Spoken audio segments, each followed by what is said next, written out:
Only a 12th level intellect has the slightest hope of surviving what you are about to experience.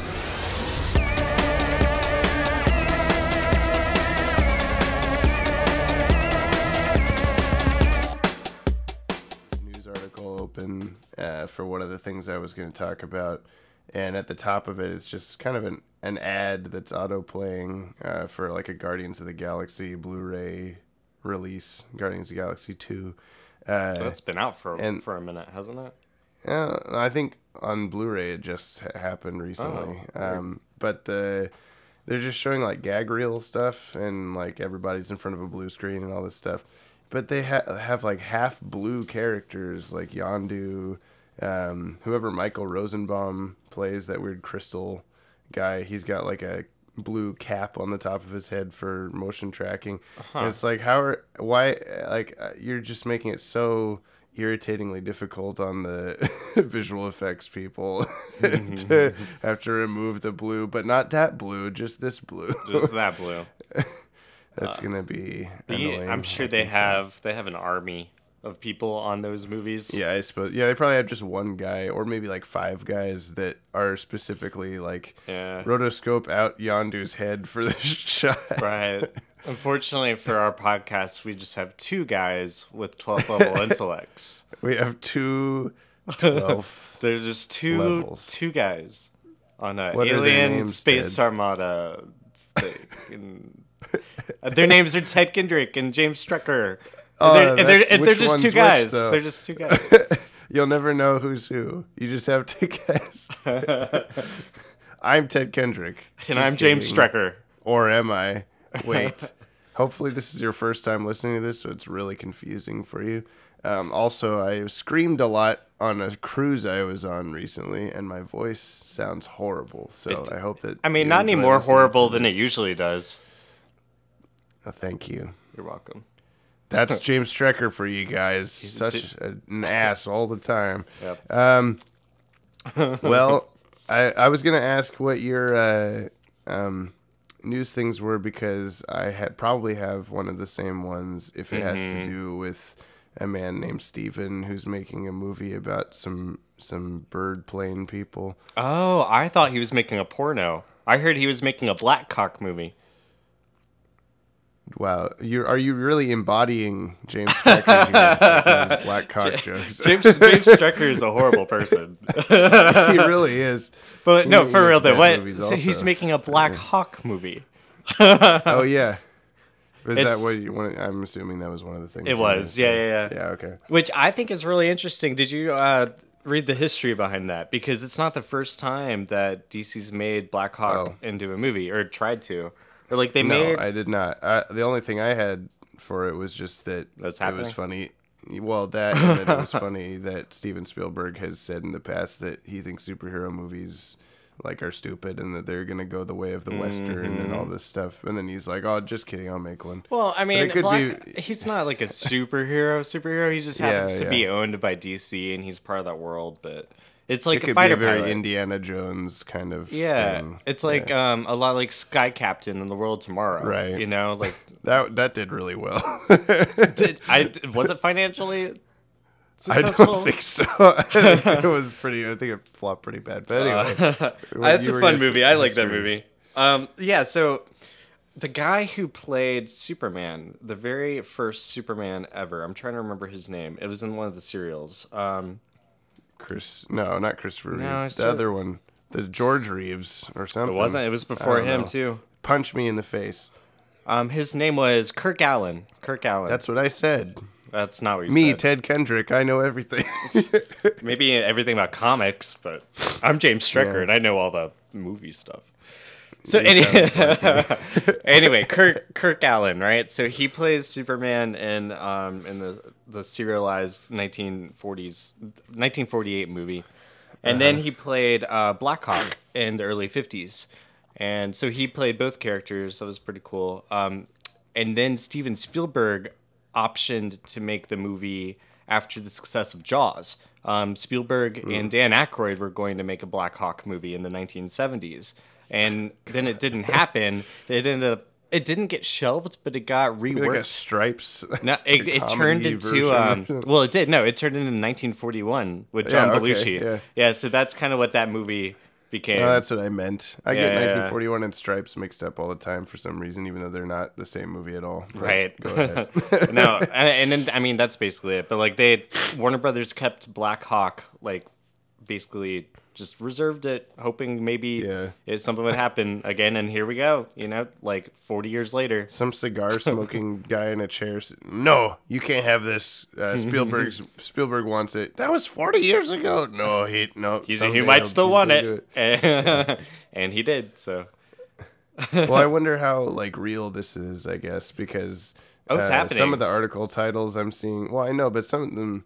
That's what I'm saying is like some of them are saying like, oh, like this is it, Steven Spielberg to make Blackhawk movie. But then other article titles are like Steven Spielberg in talks to do it, or Steven Spielberg possibly to produce and possibly direct Blackhawk movie or something like that. And like, okay, I don't know.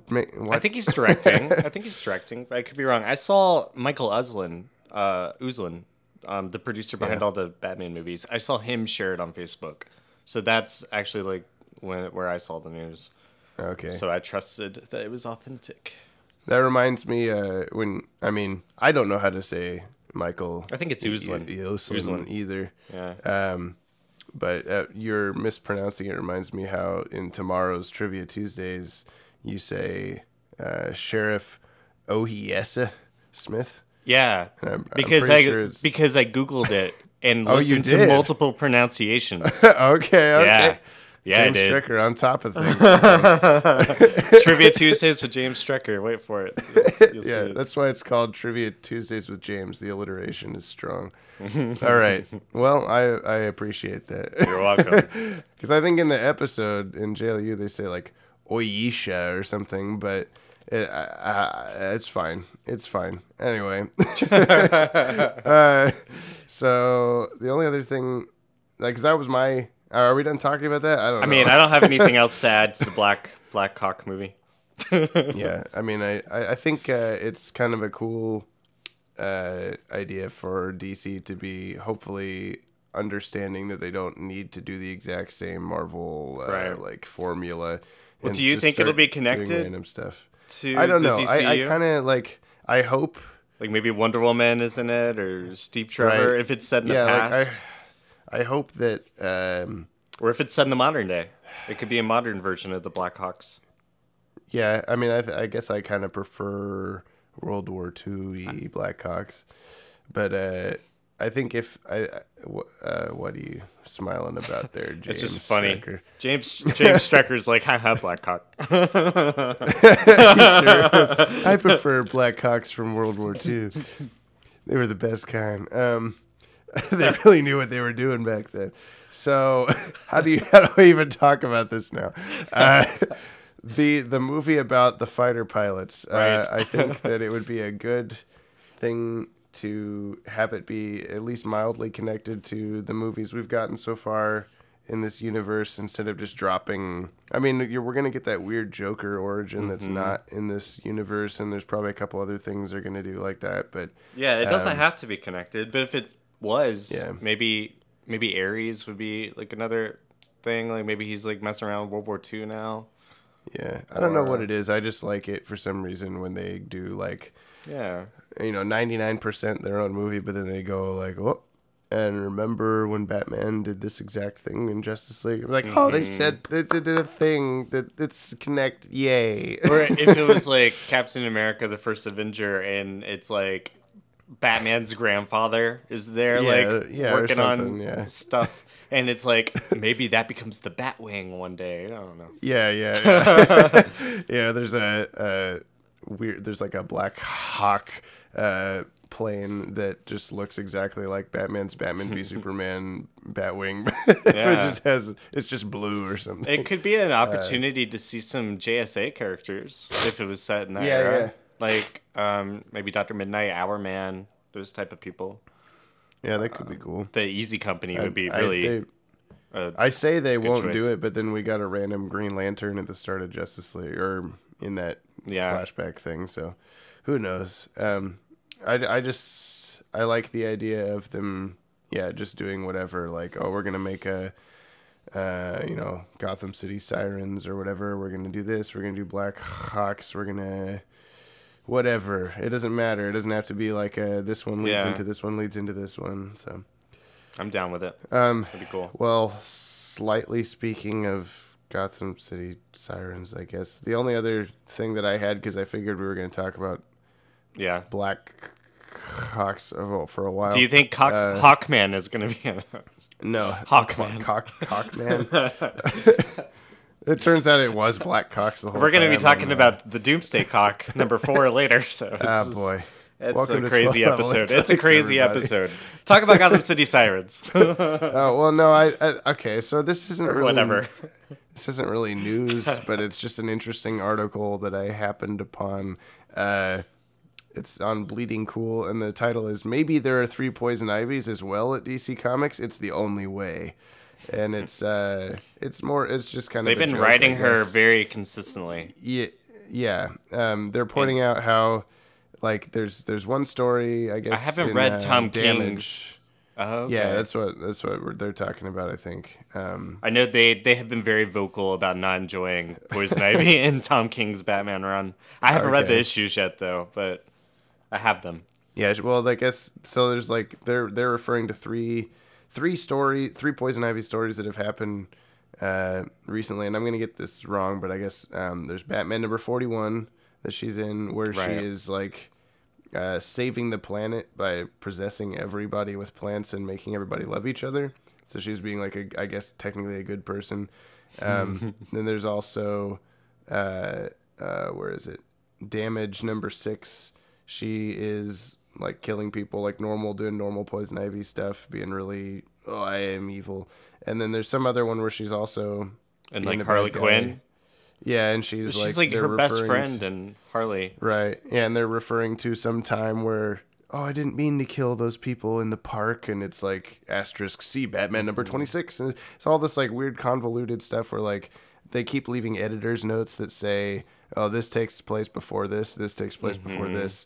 But that she's continuously going back and forth between being either really evil or helping people or whatever. And the article just ends with like you should just leave this as your editor's note, and it says, yes, we know this character behaves very differently every time you see her. That's writers for you, and all I'm allowed to do is watch out for typos. So That's great. It's how it is, I guess. I don't really I'm sure that's happened. She's got a huge fan base too. Like I know Poison Ivy's like in particular, a lot of people have been calling DC out for not writing her consistently. You know, I want to know personally. I want to know if she eats entirely vegetarian diet or if she eats raw meat, like we've seen in the DCAU like tie-in comics and stuff. There's been moments where she just eats meat, and she just is a vegetarian. But I think just being a vegetarian doesn't make a whole lot of sense because it's like she's eating her own. Yeah, it's a little bit more cannibalistic. Maybe she has some kind of weird sexual thing where she like eats the plants and then moves them around inside her. You know? I guess so. That's something Ted Kendrick would say. So. Yeah. That's me today. I guess so. Cut that out, James. Cut that part out of the podcast when you edit it, James. Well, okay, so I was going to talk about Action Comics number 1000. Because that came out today. That's newsworthy. I haven't read it. It came out today, but we haven't read it because it's today. Yeah. So we'll probably talk about it next time. Yeah. But it's a big deal. Number 1000. I don't think it's like it definitely wasn't as many years as it takes to get to 1000 because especially with Rebirth, they've been doing bi-monthly books. So they've been putting out 2 issues in 1 month. So they kind of were able to like not rush to number 1000, but they definitely sped up the. They knew the it was coming. I'm sure that they. Yeah. I'm sure they saw how, because it's like on the anniversary of Action number 1 coming out. Yeah, and that's so helpful I'm sure too. That 80. Probably it's knew been 80 that years. Was gonna happen. Mm-hmm. Well, I mean, they planned for a while. But yeah, it was a $8 book. for the floppy copy, and then they had a $30 like hardback version that had a bunch of. I think it's got a cover gallery and some bonus content and an unpublished story. Isn't number 1,000 not actually in that? It's just like a everything else surrounding it kind of book. Maybe I didn't actually flip through it. But I would assume... Ted Kendrick, master of comics, knew the I'm pretty sure that's the case. No, the real master of comics apparently is Brian Bendis, and he is a big name behind issue number 1,000 because he basically DC poached him from Marvel and brought him over to write. You know, he's going to start writing the Superman titles. I don't know if it's both or just action. I think it might just be action. But is number? I mean, I guess I'll find out in a couple hours when I go get it. But is number 1,000 like just a standalone, like full of random stories kind of a thing? It's got a few, but I do think it's also the beginning of Brian Bendis' run. I think it starts it. Oh, like the next round of Superman thing, or something. Yeah.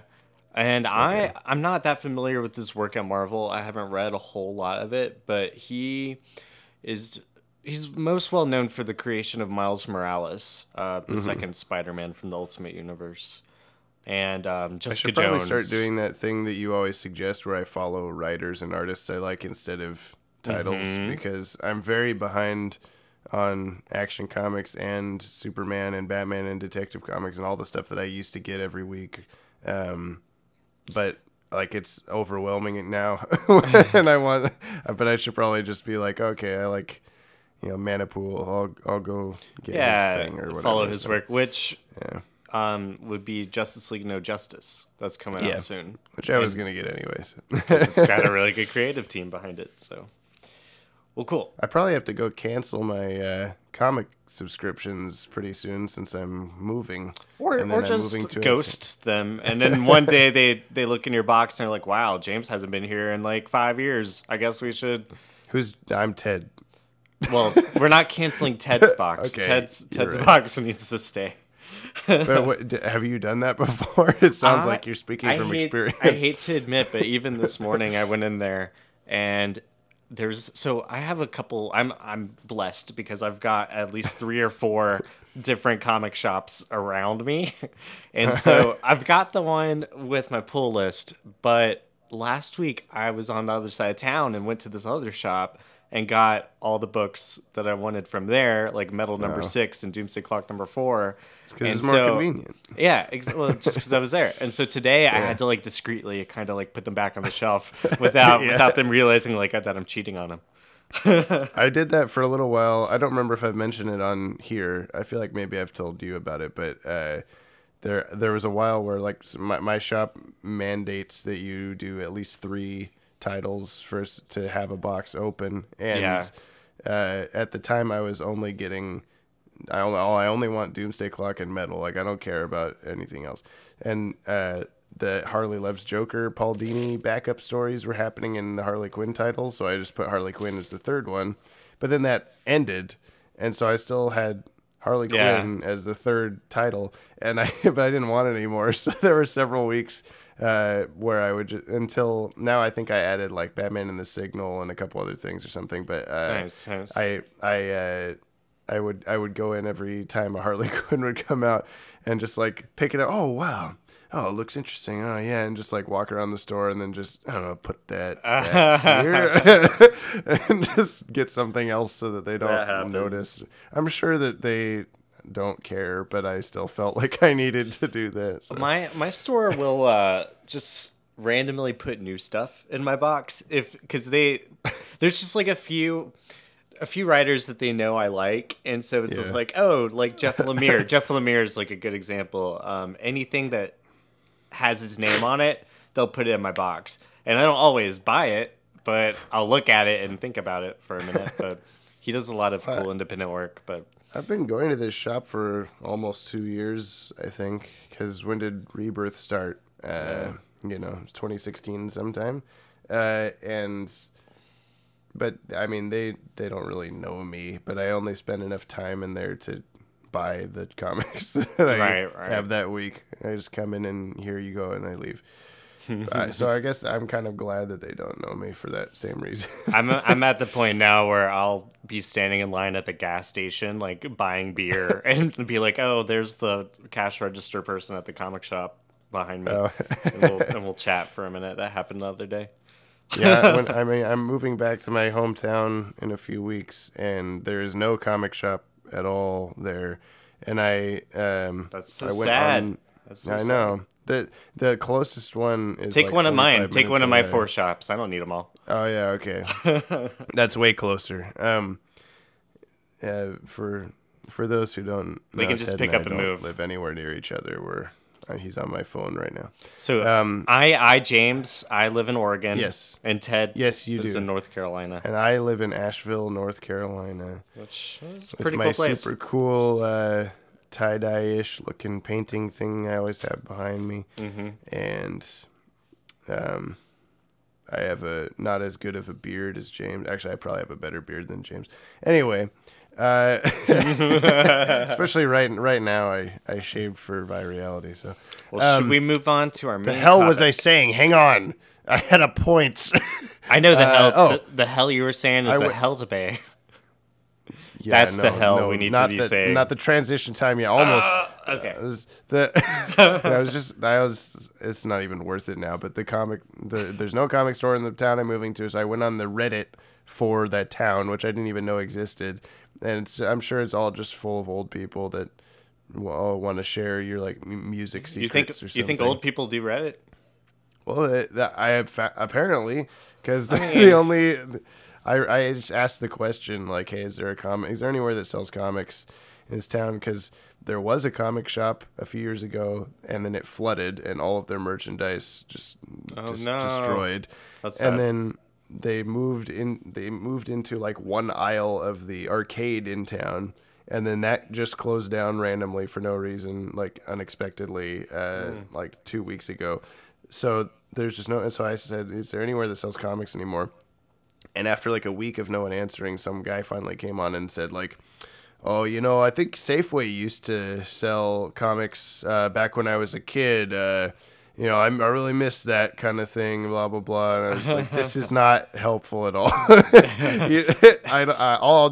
think I That said was like, not the answer to your question. I think I said something like, okay, if I find a time machine, I'll let you know. Thanks for the help or something. But, I don't know if okay. I've suggested this before, but you could do mail subscriptions through I know. Midtown Comics or Mile High. Those are both really good websites. I will either do that or I will Midtown just make the switch best. to Comixology. DC might even have a direct subscription that you can get from them. So I mean, that's the only stuff that I would want. Because screw Spider-Man. No, I like Spider-Man. my shop's been putting copies of Infinity Countdown, which is a Marvel event. I think it's something to do with the Infinity Gauntlet. And actual. I don't know. I tie-in? put them back on the shelf. I don't need that in my box. I don't know what's there. Is that an actual like MCU tie-in comic, or is that just I them being like, don't think so. we'll 'Cause capitalize on? The first issue had Wolverine on it, so Oh, well, No, yeah, maybe not that's the MCU. introduction to Wolverine. well, you heard it here They first. they very like subtly slip him into the MCU via a tie-in comic no one reads. That's not true. All right, All right, how can we slip this back around? Wolverine, that's like an animal, And like, he's with hairy. snarling teeth, kind of like a tiger. yeah, and he's got claws, and Amanda Waller like a has tiger. claws to her personality, and Amanda Waller No, is it's going toward bronze tiger, you idiot. well. Amanda Waller and Bronze Tiger are both on the Suicide Squad. No. Okay, we're there. We're there. We're there now. So we watched the new DC animated movie, Suicide Squad, Hell to Pay. It's Gotta pay that hell. Donald Trump's to pay and how we're all going to hell. Let me look up. I found some very interesting reviews for this. I want to know your review. Liked it? Okay. Disliked it? Well, I Yes. did like it. I liked it too. I thought it was one of the better ones set in this universe that we've seen. Yeah. I mean, they've actually been pretty good recently, like Judas Contract, the Teen Titans movie. Yeah, Justice League Dark was good. Yeah, and even like Batman Bad Blood, I really enjoyed. So they're doing some interesting stuff. Yeah, on the same kind of thread like we were talking about before, of they're just choosing random stories in this universe instead of like having it all one right after the other. The Justice League did this, and then they did this, and then they did this.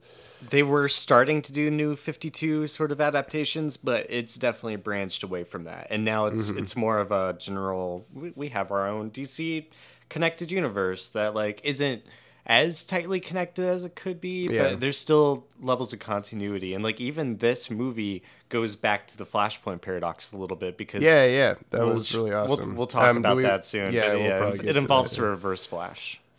Yeah, which we have known is in the movie for a while because his voice actor, but we didn't know the ramifications. I really liked a lot of it. Of course, there were a handful of things that were like jokes that didn't land too well, or kind of like the editing of the scenes was a little clunky sometimes for some reason. Like it reminded me of, I think it's the same probably production company, and I know it's like Phil Barossa or however you say it, doing the character designs. But it's kind of the same as the CW like Vixen little shorts.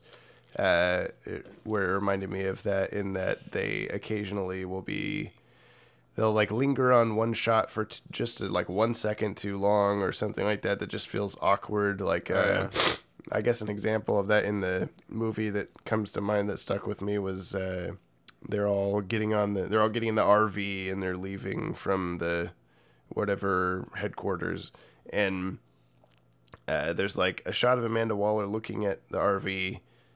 Or no, they all get on the RV, and then you see a shot of them all walking toward it, and then you just see the RV leaving, and you see a shot of Amanda Waller staring at it. And I was like, okay, that's the end of the scene. Like that's a good shot to end on. That she's like, oh, I don't know if they're gonna do so well, kind of a shot. But then you see the RV driving down the street and like ramming into cars and stuff, and then it cuts back to that same shot of Amanda Waller staring at them as they leave. And then she like turns and walks away, and it's just like an extra like 5 seconds that didn't need to be there. Yeah, and I don't know. It was just a weird thing. That's a really nitpicky thing, but that kind of thing happened throughout the whole movie. But other than that, I really liked it. Yeah, I think it's worth saying like the makeup of the Suicide Squad team is a little different than what we've seen before. So we still have Deadshot and Captain Boomerang and Harley Quinn. The three of them were from the movie. Yeah. And then, of course, Amanda Waller behind the scenes. But we have new additions, Killer Frost and Copperhead and Bronze Tiger, who were not... I mean, like, Bronze Tiger was traditionally a member in the 1980s version that it's based off of. So he, in his sort of back and forth with Deadshot, is definitely, like, an element taken Who's from... the leader? Yeah. That's something that was from the John Ostrander books. But Harley's addition to the Suicide Squad is something that only really started with the New 52 and onward from that and the live action movie. So I thought it was really cool.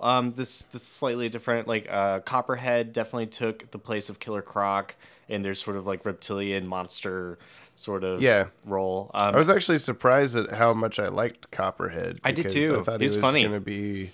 Yeah, I thought it was just going to be kind of a weird, like, oh, I don't say anything. He maybe did that, like, look, I have a tongue thing one too many times. Yeah. I like the scene where they're in the RV and the kid is in the back seat and the car drives by him and Mom, oh my God! Yeah, flicks the tongue at the kid. That's great.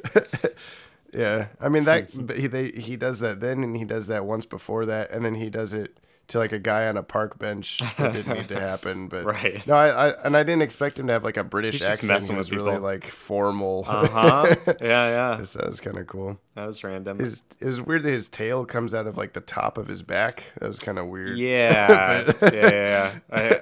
He's a mutant, I guess, but I guess I liked him though. I think I can't decide if I liked him better than DCAU Copperhead, because DCAU Copperhead is like a guy in a snake costume. But this guy was more like an actual snake like man. Splicer or something. The comics have kind of gone back and forth with Copperhead and and then Killer Frost. She was kind of a newer addition. She's in the Suicide Squad and Rebirth stuff when they did the Suicide Squad versus Justice League miniseries that came out last year. So that was like Killer Frost is part of that, and then she ends up joining the Justice League at the end of that story. So I saw a very similar sort of take on Killer Frost in this movie, and they almost approached her kind of similarly to the Enchantress too, where she's kind of like torn between good and evil, like her powers and they do this in the Flash show, you know, like she can't really control her powers. Sometimes she's on the team, sometimes she's not.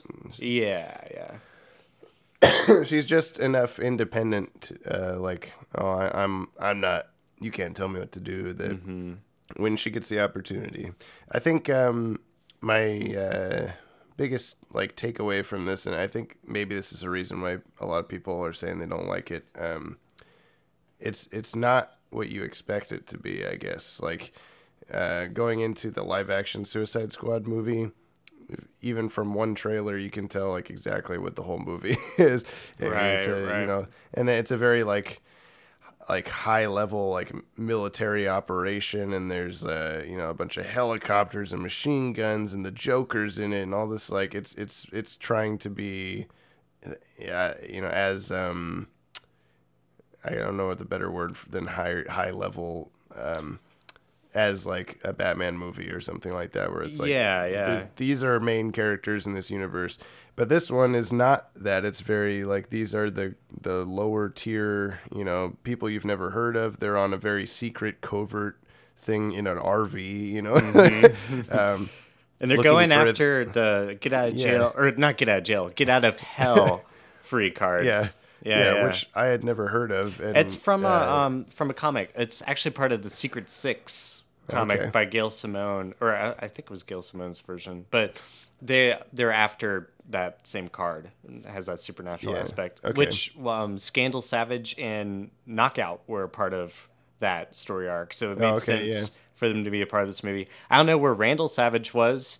He was our original character, Randall Savage. For him to show up the whole time. Maverick, son of Vandal. Randall. Randall Savage. He's at it again. He was just off screen in the Knockout hospital scene, but we didn't see him. That's it. He told his sister she should make the phone call. Yeah. I was kind of surprised that they just disappeared out of the movie at that point. Like, they were barely in it. They were just there to be sort of an obstacle for one scene, and then give them the coordinates for Handle Savage, whatever his name is. Vandal. And he's same character design. He looked so similar to his appearances in Young Justice and Justice League Doom, I believe. I do believe it's the same character designer, so he has to keep making up new designs for these same characters over and over again. Or at least they're recycling them and just, making them I don't think it was exactly different. The same, but yeah. It's I think really he had like close. a much skinnier face or something, but yeah.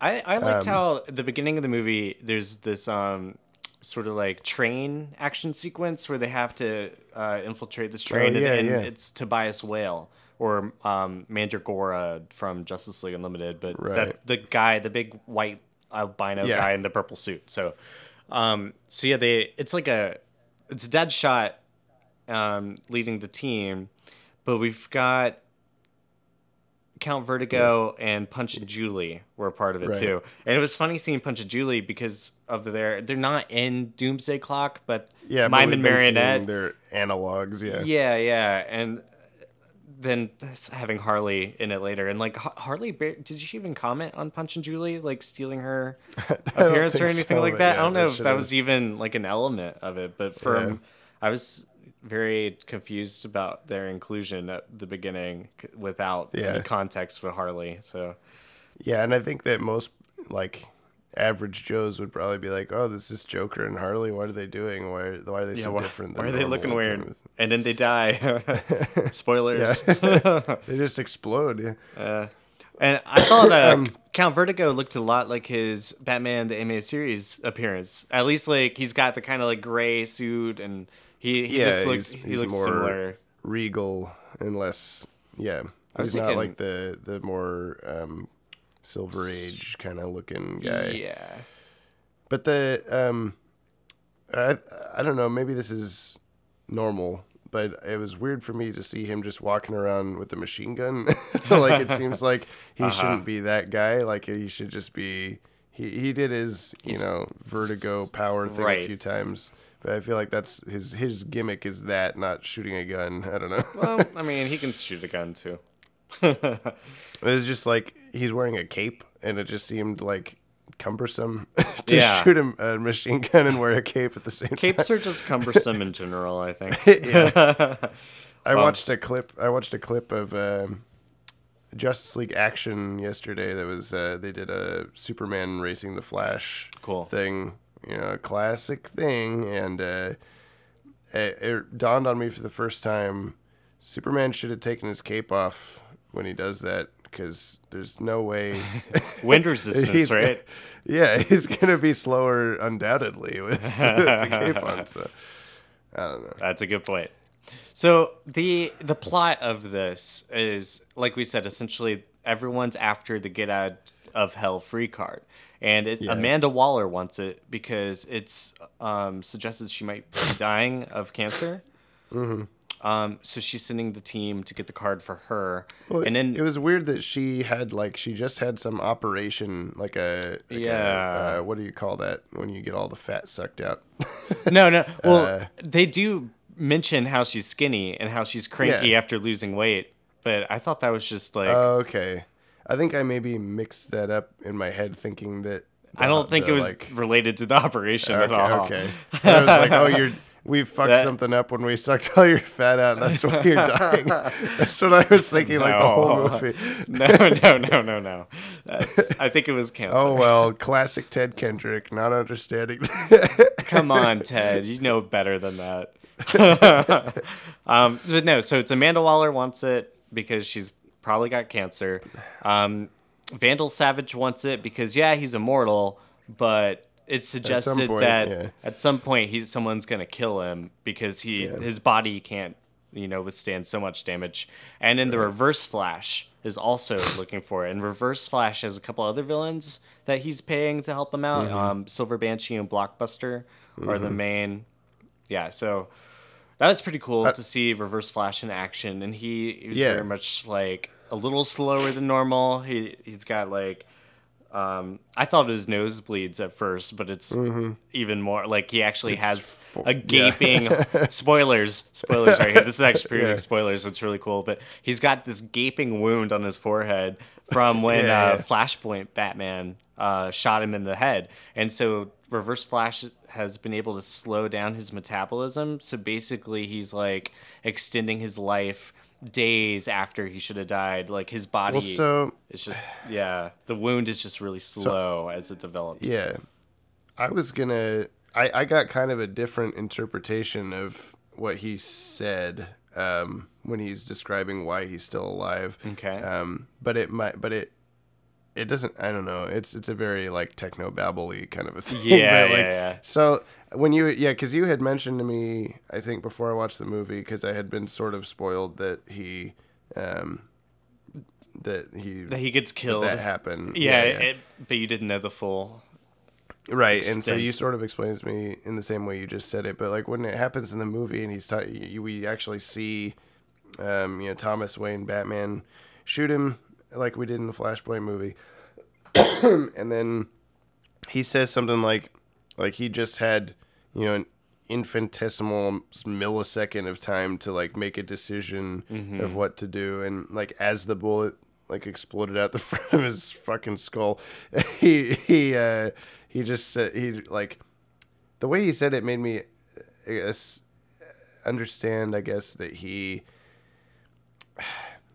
like vibrated himself to the point of like prolonging his existence. But it like, I was trying to figure out how to word this, because while he does, he says it in a way that says something like he makes time longer for him, so that he can escape So what you're saying, where the bullet like takes longer or the wound takes longer to actually kill him, but at the same time, that's all happening. And that's why he wants the card, because he knows he's dying. Like, but explain this to me then. Okay, say I have the ability to do exactly what he did, and I go like, oh, I gotta put pause on my body real quick. He like phases out of that time, the Flashpoint timeline, because as soon as it catches up to him and he dies, it flashes back to Flashpoint time, and we see him die in that instant, the way we did in that movie. So like that whole entire like extra life of his existed in like a snap of a finger, in that moment of Flashpoint. So does that mean that the normal like New 52-ish animated timeline that we've been having all these movies in is fuck?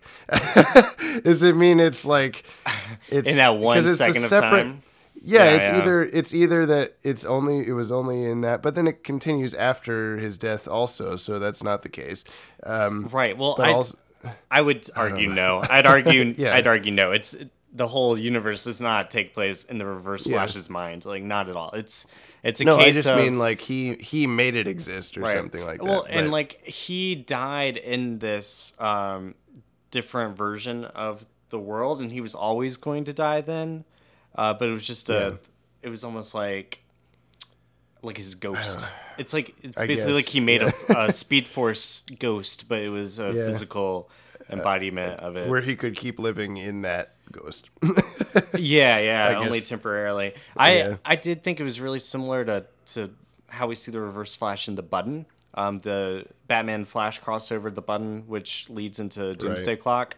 And in that, we'd see it's another case of the Reverse Flash returning after his death in Flashpoint. Right. And there was a different version of the Reverse Flash during the New 52 who looked entirely different. Same guy, but totally different suit. But this is like the classic like yellow suit Reverse Flash, Edward Thawne, who comes back. So, really similar to the Button, where he's like still got killed by Flashpoint Batman, but he's like got this extra life for a second chance sort of thing. Yeah. And it still results in his death again at the end of it. But yeah, I think I need to like draw a diagram for myself because I really can't.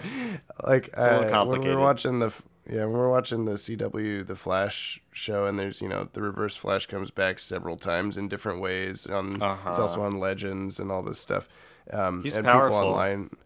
People online start freaking out. How's he coming back?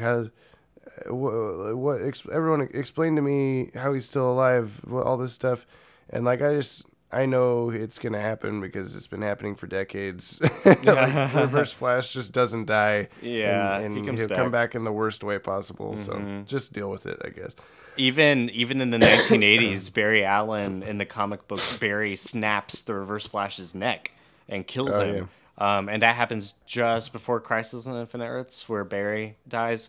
So, damn it, Zack Snyder, what are you doing? The actual Reverse Flash, like Edward Thawne version, returns during Jeff Johns' run on the Flash in like the late 2000s. So even in the comics, Reverse Flash like dies and comes back a couple times. So I mean, even if you were able to explain it in an actual real way, then you still have to understand that there's the Speed Force, which is a fictional made-up bullshit that no one understands. Not even the people that use it understand how it works. So. Not entirely. So I really liked the scene in this movie with where Vandal Savage gets the card, and he actually gets Professor Pig, the Batman villain, to like open him up and operate on him to just in a way that he's Professor Pig like inserts the get out of hell card inside of Vandal Savage's chest, so it's like lodged somewhere between his heart and organs, and like if anyone were to reach in and remove it, it would kill Vandal Savage, therefore using the card. And it was a very perfect sort of situation that was really creepy too. Well, that's the weird thing is the card only able to be used one time? I don't think so, because we see it used. Okay. We see it used at the end of the movie, and it doesn't Right. disappear. But it might not Yeah, have but its when he juice hands it to it. Waller, Like I thought, the like, curse maybe might be now void. it's just a card. Yeah, now it's just a normal card. But it could work. Like, we don't know. Yeah. We don't know for sure. Could be used once. Could be a. I did like all the recurring thing. Professor Pig stuff because at the start of the movie you see him like Two-Face's bad side wants him to operate to make them both a bad side. That was pretty cool. That was really cool. Yeah, Professor Pig was fun. And then also, I loved Dr. Fate. I thought that was hilarious. Yeah. Everything with Dr. He's just Fate some was so weird funny. like male stripper. Named Blue Maxim. Remember we were talking Yeah. about Blue Maxim? And we were Steel just like- Maxim. Steel Maxim. Yeah. And how? Or Blue, Max Blue Steel. Steel was what I was thinking of. Right, yeah. But yeah, he's like just this airhead. He looks a lot like the Kent Nelson version of Dr. Fate. But yeah, I mean, he's not. He's just this male stripper who happened to become Dr. Fate for a minute. Yeah, I like how It was funny. we haven't seen Dr. Fate in this universe, I don't think. Not even in Justice League Dark. Yeah. And then it's just his first introduction is he's this weird It's hilarious. stripper guy. Yeah. I love it. Is this the first time we've seen Naboo like ever? Or have we seen him in the comics? Yeah, he's been in the comics, but he was just like a floating head in the sky, kind of. Yeah. He reminded me of someone. I can't remember now. Some Mm-hmm. cartoon character, maybe like the clown in We're Back or something. He's got like weird clown hair. Yeah. Like the two Carl from Aqua Teen Hunger Force like side clumps of hair, but they're all spiky and clown-like. I don't know. He looked weird. I didn't expect him to look like that, I guess. I remember him being a human and still being alive in the JSA series by Jeff Johns. There's like one of the later stories. They go back to ancient Egypt and they see like Qatar Hole, like when the Hawk people were ruling over. Yeah, I know. We can't say that word anymore. They were ruling over Egypt. Oh no, I was laughing at Qatar, but okay. All right, Ted. Was he with Shayra? Yeah. Sorry, anyway. Naboo was alive and he was an old man. That's all I was gonna say. All right, but that was a good movie. Watch it. Watch Hell to Pay.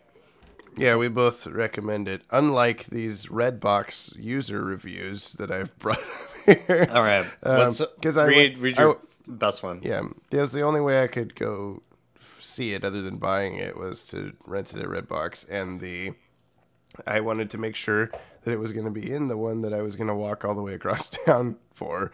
So I looked up the specific Redbox, and of course there's reviews attached to it. Of course. And there's a good one here. Excellent adaptation of the original comic. High quality animation and voice acting like all the DCU animated movies. Like all of them, you say. So this guy like Batman and Harley Quinn confirmed. I wish the live action Suicide Squad movie was as good as this animated film. Cameos by Dr. Fate, Black Manta, and Bron Steiger. Very violent, not for kids. So like that. Okay, yeah, agreed. I'd agree with all that. Everybody else on here didn't realize that it was a cartoon somehow, and have posted very angry reviews because they didn't. So this is really sucked, and not in a good way either. LOL, 1 star. Didn't realize it was a cartoon. And then this one here. Didn't see that it was animation and thought it was the actual movie. That was my bad. Still doesn't make up for being really bad animation. It's one or two shorts where everyone dies. What does that even mean? I hope the movie is better than this. What? It is the movie. Or it's not the live action is the movie. No. And then all the other ones, someone's pointing out. Oh, no, there are. Okay, there was more. I thought so. And I hope all these people who didn't know it was a cartoon knew that by the end of the movie. Like, after they watched the whole thing, I hope they figured it out. Yeah, I hope by the end of the movie. Wait, what? This one's all cartoon? caps. This one's all caps, one sentence. Sucks these a-holes don't say it's animated total B/S Redbox scam. Is this are these reviews like national reviews of the movie? Yeah, this is not the your specific city. Redbox. I was about to say, I was like, James, you need to move. You need to get out of there. No, it's not the specific city. It's the entirety of Redbox. Go move somewhere with normal people. Did not know it was animated, did not see the preview, and did not see it portrayed as a cartoon. Waste of money. Rented this and didn't realize it was animated. Tried to watch it, didn't care for it. If you like that kind of animation, then you might like it. Oh. But then if you like it, you'll like it. My favorite one is this last one, the most recent review. Says, it literally says genre action animated, and the cover is animated, and the preview is animated, but I guess you can't fix stupid. Yep. So, that's great. So someone else read all these reviews and they were like, oh my God. Yeah, these idiots. It is funny that people thought that because I went with my sister to rent it, and I just, you press the screen. I already knew what it was. Right. And then when because we rented that and we rented Thor Ragnarok because it's the last one that she hasn't seen before Infinity War. And so I asked her, like, well, do you have time to watch Thor tonight? No, okay, I'll watch the movie that you don't care about. So I put in Suicide Squad Hell to Pay, and then like 5 minutes in, she walked into the room and, oh, this is a cartoon? So it's like, apparently it's very easy to not know that this is an animated movie. That's funny. But I guess, yeah, I don't know. Why would you look at the cover and be like, oh, this is obviously a live action movie? That it's stylistically, I guess it's tough. It's cover art, One thing I did think was interesting about the cover artwork is that Harley Quinn is in the exact same pose as she is in Batman and Harley Quinn's cover. She's got the leg up with the hammer behind her. Like, you could overlay the two covers and they'd probably line up like perfectly, like someone just traced it or something. That's very possible. I wonder if it's the same artist or I don't know. But before we're done talking about the movie. Yeah, I liked it too. And I think our fan base, our followers, will probably like it. So let us know what you thought of it. What you thought of the movie. But yeah, I wanted to say real quick that Alan Burnett was the screenwriter of that. And when his name came up, I thought that was cool because he's been retired for a few months now, but he probably wrote this a while ago. So yeah. So good stuff. Yay, Alan Burnett. We love you. We had an interview with him. Go listen to it right now, or after the podcast is over. We don't have much more. We're gonna do our comic relief segment. I want to talk about Doomsday Clock. Number 4.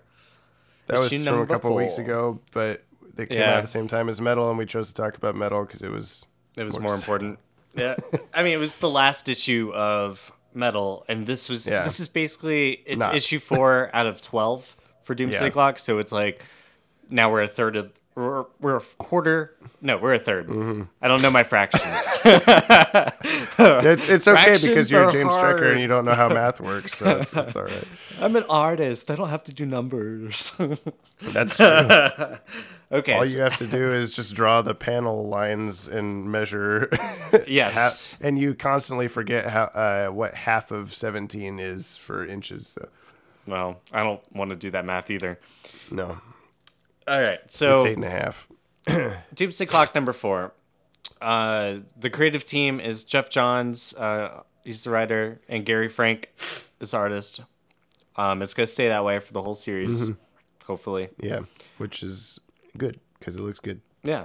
Gary Frank's on the top of his game, and so is Jeff Johns. So they're just they're making an amazing book. This one is not super consequential. It's mainly a flashback story to the new Rorschach. And what I thought was cool, we talked about this on one of our early podcasts, when we were kind of it was right after we read issue 1, we had some speculation, and one of my predictions for who Rorschach was... My predictions. Oh yeah, because you're Ted. Right. I keep forgetting that. One of Ted's is this predictions. Joke still funny? It will be till the end of the podcast. But it will be to me. So. We were right. We Ted Cantor predicted who Rorschach was. Yes. And spoilers, obviously, he is the son of Malcolm Long, who was the psychiatrist for the original Rorschach and the original Watchmen book. So Reggie Long is the new Rorschach in this version, and so we get this really cool look into his life, growing up as a kid, and then watching his father kind of struggle, and then watching him get all this commercial success when he started interviewing Rorschach and becoming this big celebrity. Like Rorschach was huge, and so then Malcolm became huge because of association. Yeah, it was kind of a cool like B side to Watchmen, where like this was also going on at the same time. Yeah. Exactly. But then the events of Watchmen happen with the giant alien squid that lands on New York, and uses these its psychic abilities, actually drives Reggie insane because he's there in Ground Zero. So now Reggie can't see anything but bloody, gory people. Like everywhere he looks, it's like he can't see normal things now. Like his mind processes it as like just bloody gore. So he's insane. He has to go to a mental asylum to get help. And they do the Rorschach tests on him, and all he sees is blood and guts and stuff. But what I had kind of like anxiety flashbacks to when I was like, 5 or 6, and I would watch Mask of the Phantasm and not know what was a flashback and what wasn't, because like I couldn't comprehend, the storytelling at the time or whatever. And I had that same kind of feeling with this, because they kept showing like him in an asylum on his Earth, and then him in Arkham on normal Earth, and it would go, and like I know that if I read it again, I'm sure it would be easy to tell, because they have like different colored uniforms and all this stuff. But it was like they did it so much that I was like, okay, I'm positive I know where he is right now, but then it wouldn't be that. So that might have been on purpose. That definitely might have been to mess with us. But yeah, if you recall at the end of issue 3, Batman locks the new Rorschach up in Arkham for his own safety. And as Alfred reminds him in this issue, he's like, Batman, are you sure you should have locked someone in Arkham who knows your identity knows Bruce and Wayne, everything? And all that stuff. So, but the flashback sequence was really cool, because when the new Rorschach Reggie, when Reggie is in this mental hospital, he meets Mothman, one of the original Minutemen. And so Mothman's there as this like really old that's man. a scene where I thought that we were in Arkham. Yeah. And I was like, who the hell is Mothman?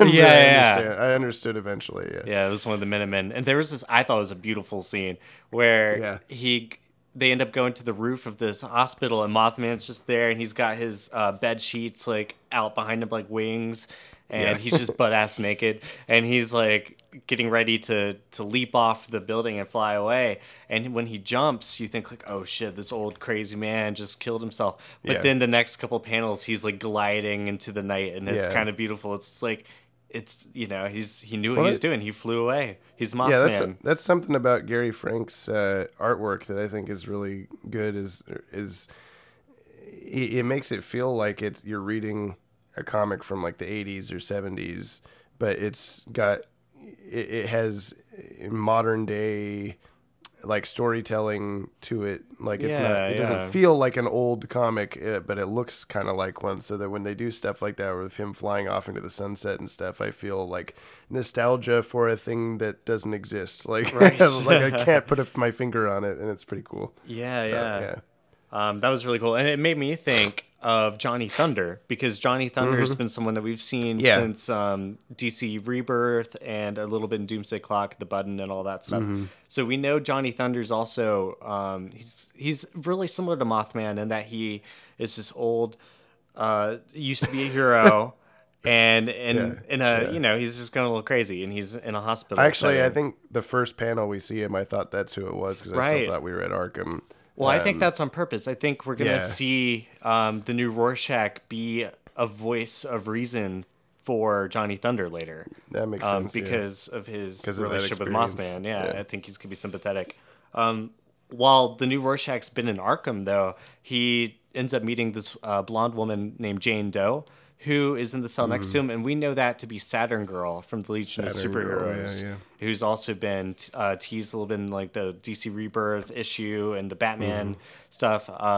In the Button, she's there in the opening sequence to the button, and there's been a few times where she'll like breathe up on the window glass and draw like the Legion logo in it and stuff, but we didn't see any of that in this issue. And so for a second I thought she was actually the Jane Doe Batman villain, because there is a villain named Jane Doe, and she like Of course. she's known for basically flaying people and then wearing their skin.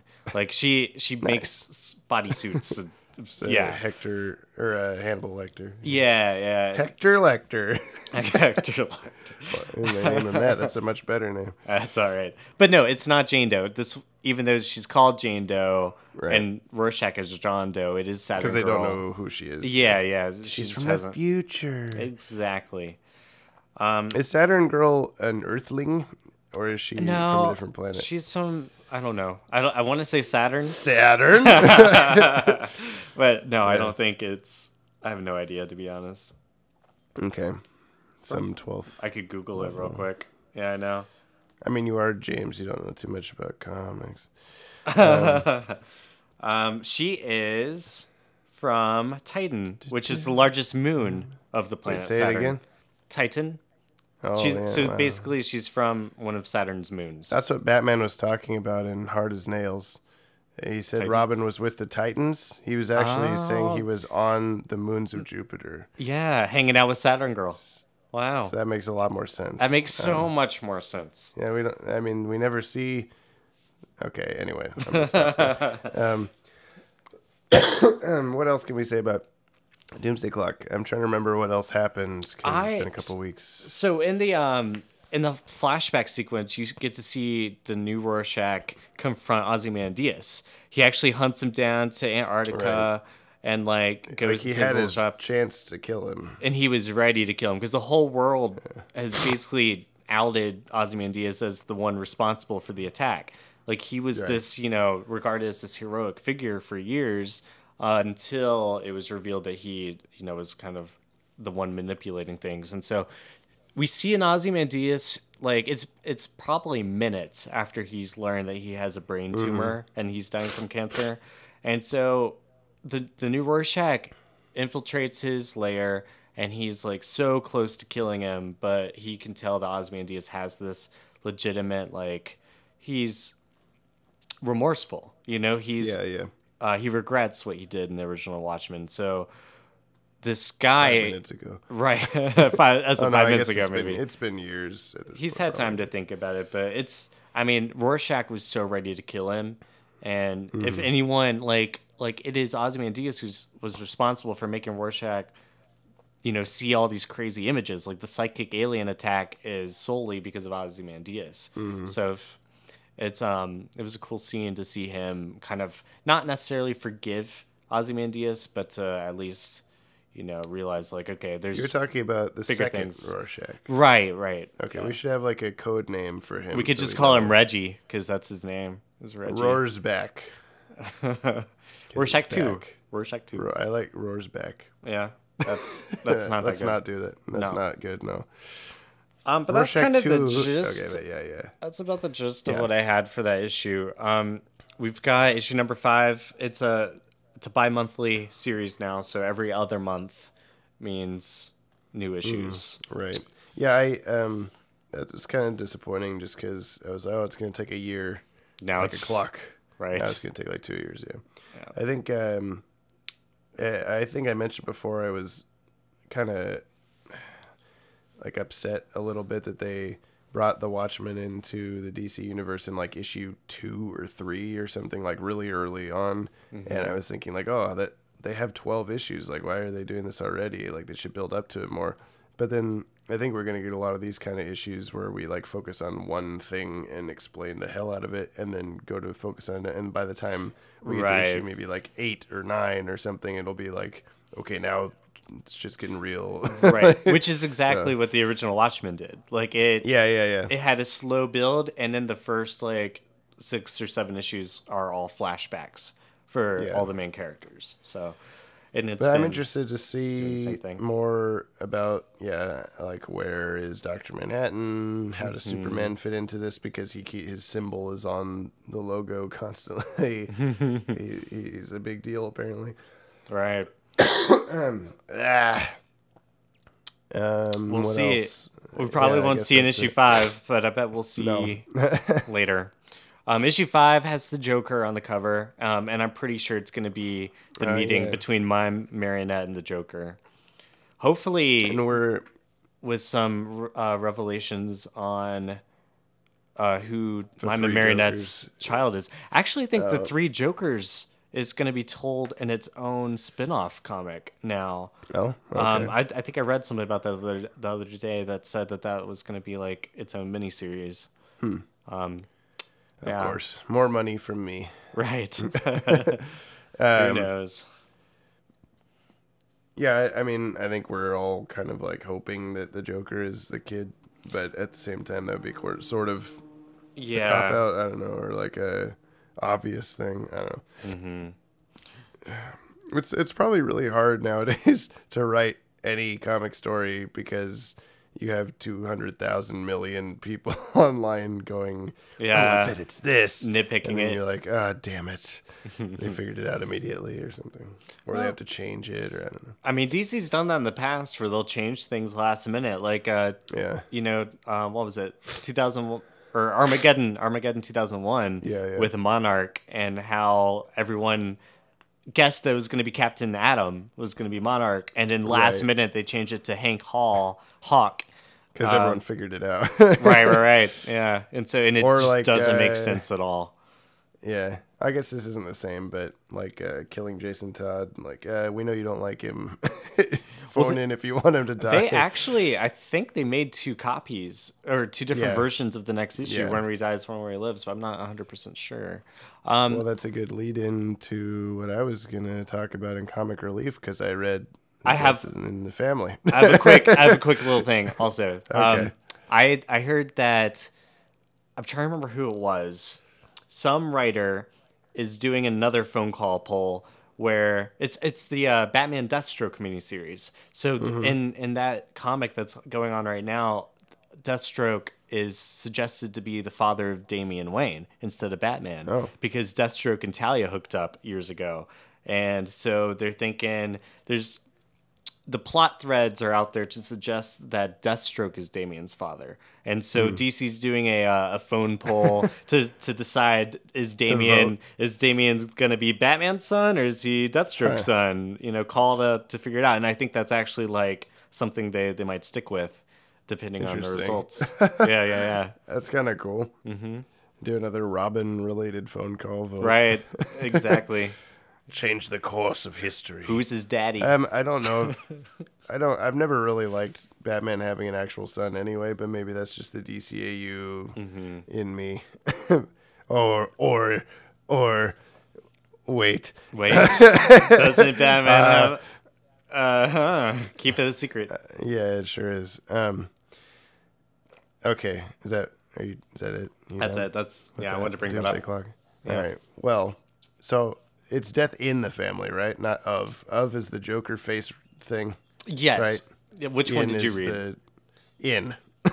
The Jason Todd's original death. Okay, yes. Death in the family. So I started it like a year ago, and I got all the way through Jason Todd's untimely demise or timely demise. So you got to see the stuff with the Joker being a diplomat for the world, the United Nations. I love that. I think it's hilarious. Like a turban and stuff. He's like leader of some Middle Eastern country.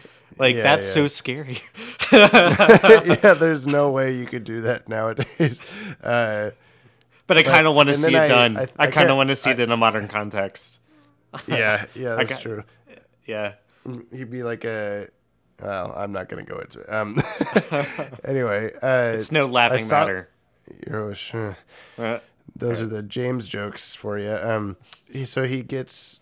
I got all the way through that stuff, and then for whatever reason, I stopped reading it, put it on pause, and I had my bookmark in the same place, luckily. And I read the second half of it over the last week while I was on my plane flights and stuff for vacation, and it's pretty good. I didn't expect it to go as far as it did, because I thought maybe the whole thing was going to end with Jason Todd dying. Right. But that's like, almost halfway through it. Not even halfway through it, he dies. And then, but I liked, I didn't know a lot about the whole, he's trying to find his mom and trying to figure all that out. And then just once he finally does, then he just dies. Yeah. Because all that I knew was from the Red Hood animated movie.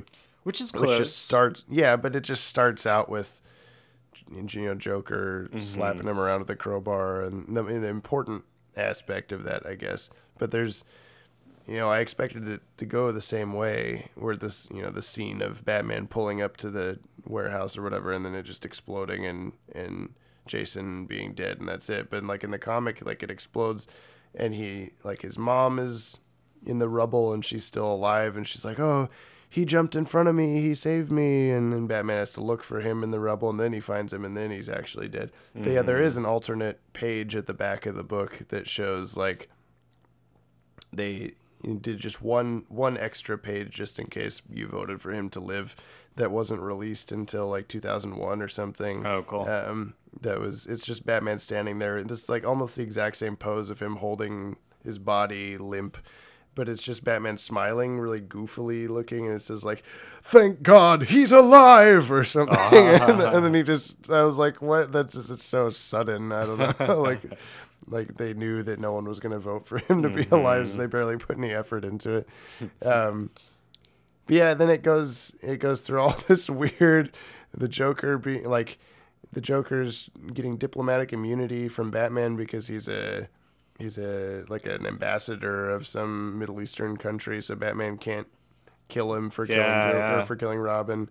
And then Superman's there, and he's like, "Oh, you can't do that, Batman. You can't be here at the United Nations meeting because you're a criminal or whatever." And but I want to kill Joker. Huh? You can't do that. Sorry, Batman. You need to leave. And then we get a whole chunk where Batman is just really angry, and that Robin is dead, and he's going around and like being way more like ruthless than normal, and he fights who is it? Some really like Z level villain on a dam. Anyway, some like Kite Man level guy he's fighting, and then he's punching him way too hard, and he has all these caption bubbles of they're not even his thoughts, they're just like the author writing like, "He can't handle it. He does this, and then he does this," and that kind of thing that bothers me in captions. I don't like those kind of captions. But then we get into Tim Drake origin, which I didn't realize was going to be in this, which was kind of cool. They waste no time. They waste no time finding a new Robin. Right. Yeah, exactly. Well, because that was like the whole premise of the second half of Was it a lonely place of dying? Is that that story arc was in there too? Yeah. Yes. But yeah, the whole second half of the book is about like Batman can't function without a Robin. Like he's way too pissed off all the time. He doesn't have anyone to hold him back.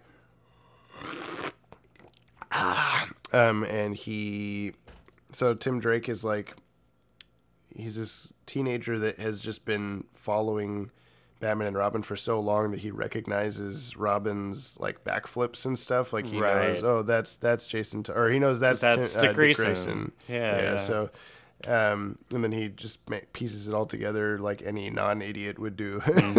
So, it's not hard once you figure out that Robin was Dick Grayson. You can. Yeah. And as soon as Jason Todd dies, he notices Robin is gone. So yeah, he figures it out.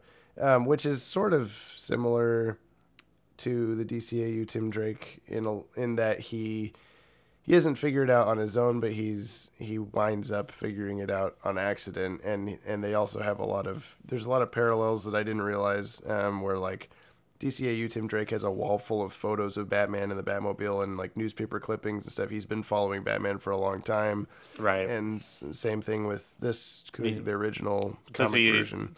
In the comic, does he keep a batarang too? No, he did not. Okay. But that's the thing is, like, I was talking to you that a lot of people say Tim Drake in the DCAU is basically Jason Todd and not Tim Drake, but I think he's more of an amalgam of the two.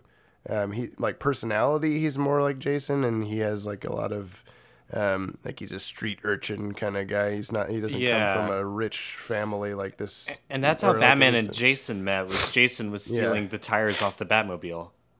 Right, and I know in the episode Tim is just like he's stealing donuts from policemen and he's running around. His dad's never around and all this stuff. Right. So like that's a very similar thing, but it's definitely more of a mix than say Kyle Rayner in Superman cartoon, where he's just literally Hal Jordan with Kyle Rayner's name. Although Kyle Rayner is an artist, he's still an artist. So, yeah.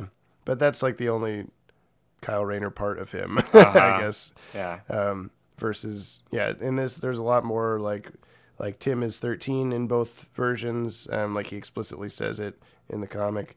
And there's some part where he's like, oh, I was watching you through binoculars fight this bad guy. And that's like exactly what Tim does in the Lost Years and all this stuff. So it was kind of cool that there was a lot more Tim in Tim than I realized. I guess. Yeah. Oh, there is. Yeah. It's just his like super tech sort of aspect of him. Yeah. That was kind of lost in the DCAU. Except he does work for. He's like an engineer in Batman Beyond. Yeah. And he's not. Yeah. He's still smart. Yeah. He figures it out. Yeah. And what else was there? Oh, there's like he's like Tim's in the Batcave.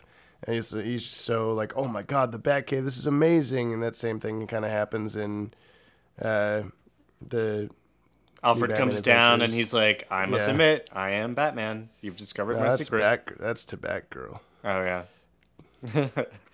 But yeah, anyway. But same deal. He just like, oh, is that the Robin costume? What happened to him? I don't understand. And that he takes it, same kind of thing. So anyway, the whole book was a little dated because it's dated, in that it's like I said, I don't like those captions where it's just the writer saying Batman's doing these things instead of just showing it. But it was pretty good. It's a classic, like you gotta read it kind of story. And written by Jim Starlin, I believe, and he's really good. He was the guy who wrote the Infinity Gauntlet for Marvel. Oh, okay. Created Thanos. Yeah, that's cool. Yeah, maybe they should adapt this into the next Marvel movie. Yeah, Tim Drake.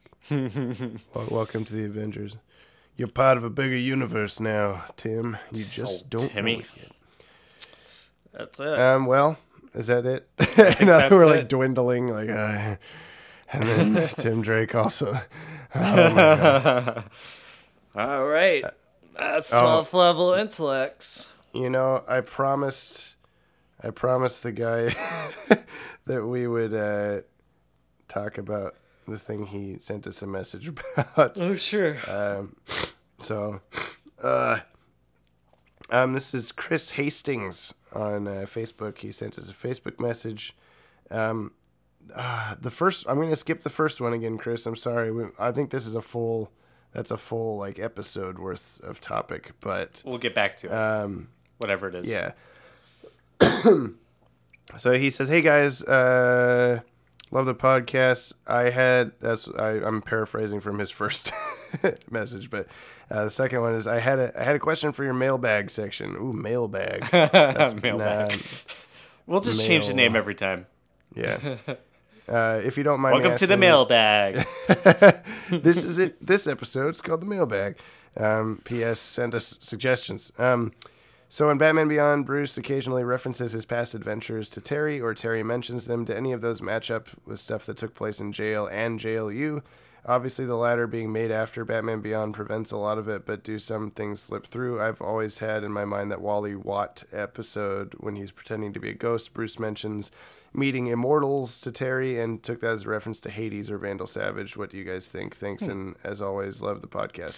So first of all, he says... I took it as a reference to Ra's al Ghul, the immortal thing. Yeah, anyway. Well, he says JLU was made after Batman Beyond, but that's not true.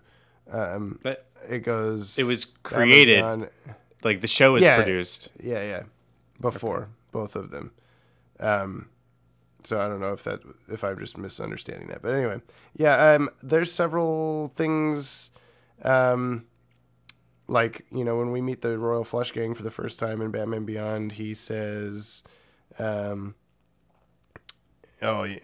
says something like, these guys in playing cards, and then Bruce is like, playing cards? Oh, do you know these guys? Oh, unfortunately, yeah, or something. And but we never saw them in Batman the Animated Series, so it's like, what is he talking about? But then we saw them in course, Justice League. Yeah, they're introduced in Justice League, so that's something. I'm sure there's plenty of other things. I mean, Starro, I guess, kind of counts, but he was in Superman, and he was just a cameo, and that's not really something that happens again. You see Starro in the jar in the collector, or is the collector's his name? Yeah, from the Main Man, the episode with Preserver, Logo. the Preserver. Yeah. Yeah, no, I always thought that was kind of. They should have put Starro in for like one shot in for The Man Who Has Everything. That's something I wish they would have done. Yeah, that would be cool. But anyway, what are other things that we see referenced in Batman I think Batman, like, definitely the Out of the Past episode where Bruce is clicking through all of his past love interests. Yeah. Notably, Wonder Woman is not there because this was, produced before Justice League. Yeah. But that would have been the craziest thing ever if she showed up on the screen in Batman Beyond and be like, "Oh my God, Wonder Woman! What? Who is that?" Yeah. But it does show Lois. It shows Catwoman, and it shows Barbara and Talia and Zatanna. But it doesn't show Andrea Beaumont either, No, which is kind of weird. Yeah. Because you would think he was more serious with her than Lois Zatanna. Zatanna.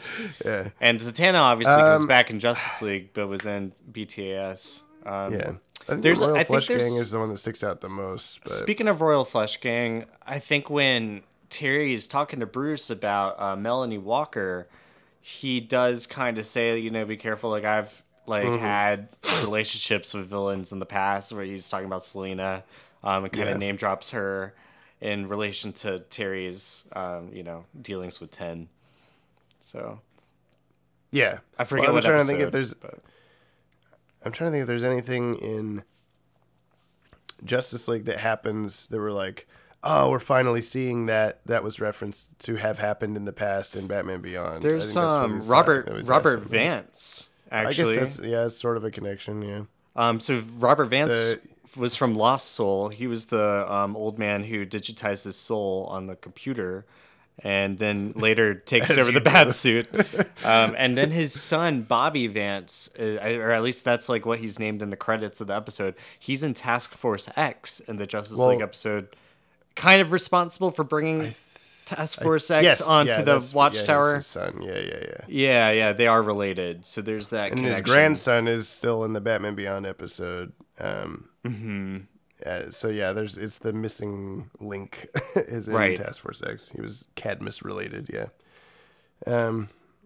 I nothing else really sticks out to me as like they never said like, oh, one time when Batman fought Mongol and then it was like, oh, now we finally see that like they're. But I do agree that when he says stuff about like, oh, I've fought demons and ghosts and all this stuff when like that. He's referring. I mean, he could.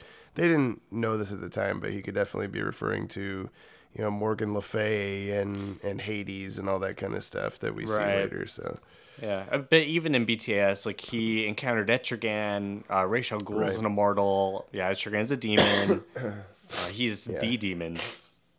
But there's definitely moments like that where they, obviously we have I guess the biggest one would just be that the Justice League exists during Batman Beyond, and then they talk about how Batman was in the Justice League, but we hadn't seen that before. Right.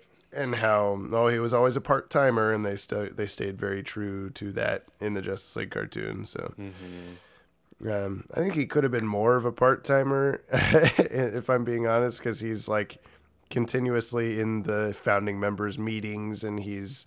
he's in like every other episode and stuff like that. But I think if you would have kept Batman too much out of that cartoon, that people wouldn't have watched it as much. Right. So, yeah. Gotta have Batman. But yeah. Thanks, Chris, for your question. We'll get to your other one at some point, I promise. He wants us to talk about like the differences between Terry and Bruce's personalities and stuff, and how they would have handled different situations differently. But I think that's a lot longer of a discussion. That'll be a main topic. We'll talk about it soon. Yeah. Cool. All right. Well, that's it. Thank you for listening. This podcast is out every other Monday on iTunes and YouTube. Again, if our numbers are correct, you're probably watching/listening to this on YouTube, but you can search 12th Level Intellects on iTunes, or there's also a link in the description of this YouTube video. If you're a first-timer or a veteran listener, thank you. If you enjoy the podcast, please share it with your friends. Tell them about all the funny adventures that me, Ted Kendrick, and this guy, James Strecker, have every other week with each other. Lots of adventures. Yeah. So many sitting in a chair and talking into a microphone. I want to thank Adam Mullen again. I'm going to try to do that every week. He's our composer. He does all the music you hear on this channel that's not from the shows. And we're on social media at DCAU Watchtower. That's Facebook, Twitter, Instagram. Or you can email us at info@watchtowerdatabase.com. Any of those places you can contact us if you want us to talk about a specific thing, like Mr. Chris Hastings just did a little bit ago. Our video schedule for the YouTube channel, we got Sunday and Thursday, and then Monday and Tuesday the following week, every other week, back and forth. This is the Monday right now. So be sure to subscribe. That's youtube.com/Watchtower Database. And we're also on patreon.com/JTS Entertainment if you want to throw us your coffee money. I believe that's it. So I believe so. Thank you. You can find Ted Kendrick on www.tedkendrick.com, and me, James Strecker. Where can you find me? That doesn't matter. You can't. Just if you search the internet for James Strecker, you'll probably find some old man author. Yeah. But That's cool. He's a cool guy. I've talked to him a few times. All right. You got anything else you want to add? If you search YouTube for JTS Entertainment, you might find some Bollywood productions from India. That's true. You also might find a party planning company in, I want to say, like Michigan or something. Perfect. Yeah. For all your party planning needs. All right. Yeah. Well, that's it. Have a good Monday. Have a good party. Bye. Bye.